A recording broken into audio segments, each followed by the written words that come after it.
And as I explained that it was during the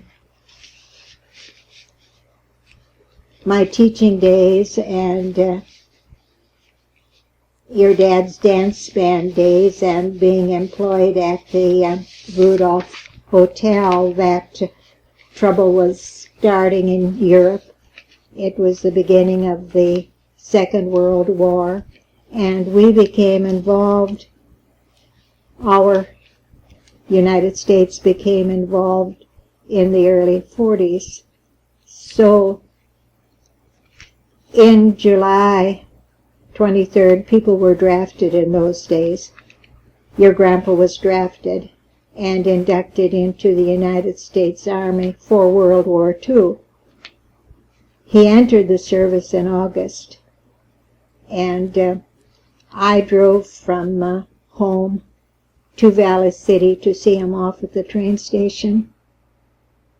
And at that time, we knew that we were in love, and it was hard seeing him. People, the Army, the servicemen traveled by train. And so there he was. Our depot was in Valley City, located in the city at that time, on the train taking off with all the other, made a large group.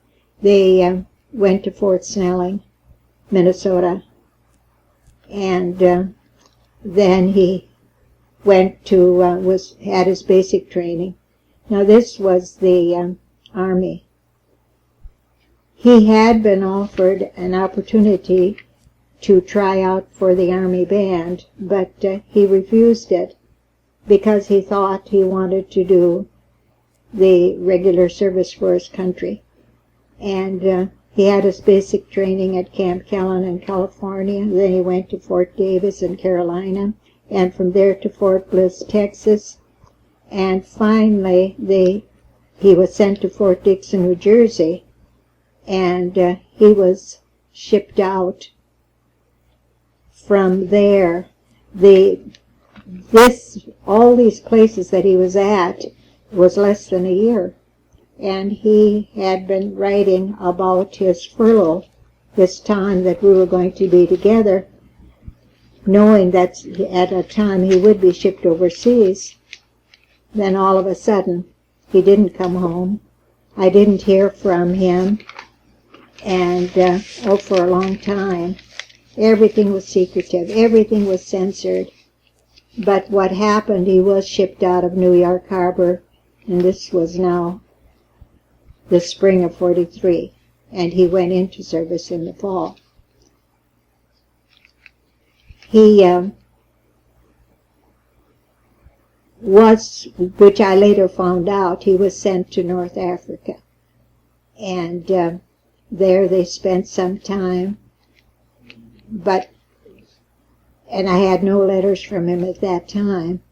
But from there, they went on to Sicily, and there they had a beachhead that they had many people known as the Anzio beachhead. And on the Life magazine that came out, it showed all the crosses and how many of our United States servicemen we lost.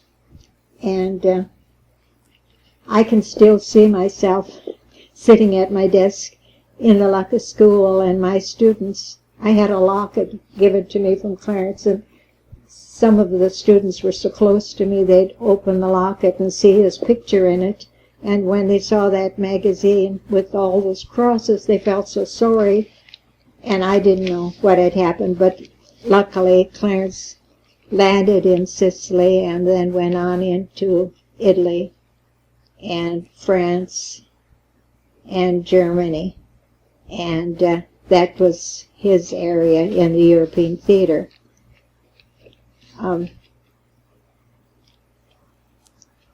He was in radar with a gun battalion. That was the group he was with. And he was over there. He used to, when he wrote, I would get these little, they called them V letters, And as he would tell me something, many times a whole line was X'd out. So I would have to guess of what he was trying to say. And he wrote to me often. But the letters would come like a pack of 6 or a pack of 12. He wrote them every day, but they wouldn't get here. And that's the way my letters came to him also. But he said he had a lot more letters from his girlfriend than many of the veterans had over there, and they always envied him. In 1945, the war ended, and where they had plain service, the servicemen returned home they went over by boat also, and he returned home on a liner called the Santa Rosa in 1945, the fall. He was over there almost 3 years.